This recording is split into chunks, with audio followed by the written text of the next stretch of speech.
Halos pareho yung mga pyesa eh. Oo.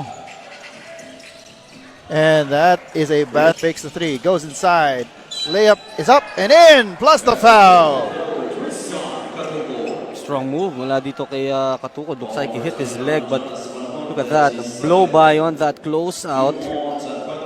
Had to be. Kaya inisip ko anong gagawin. Katukod for three. Yes!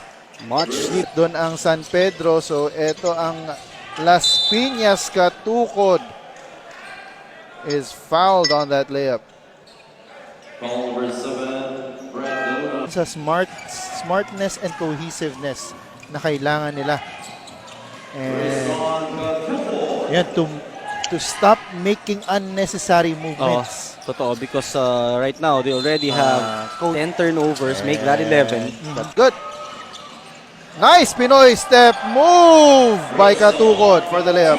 Yun yung sinasabi na ginamit dahil feeling his shots. Tignan mo naman yun. Dalawa dinaanan because of that Pinoy step. Ganda ng pagkakaito yun. 1, 2. Yan. Sarno kicks it out. Palmero, 8 seconds on the shot clock. Itong si Katukod has been a marked man already. Oo. Magmula nung medyo pumutok siya at the start of the third quarter. But here he is once again, trying and making. What a move! That was a gutsy move mula dito kay Katukod, using that ball screen, realizing that his defender went under. Let's take a look at that. Na-late yung kanyang bantay doon, and that's all he need, that little amount of space to take that three. Sabi natin, markado siya. Sabi niya, ano ay? Pressure pack free throws here. Takes the first. One more is a big assurance. Oo, with 7 seconds left. Pampahirap talaga to. Make it a 2-possession game.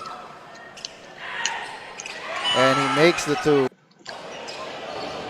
Tristan Katukoy, our player of the game. Congratulations to you and your team.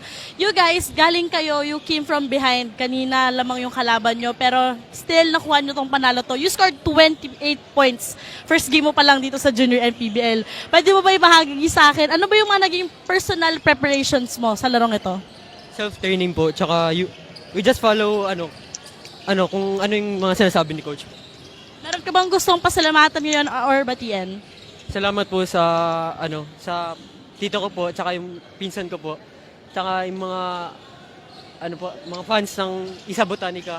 Tsaka binabati ko po yung pamilya ko po sa Northern Summer po. Si papa ko po si Bon Katukod and my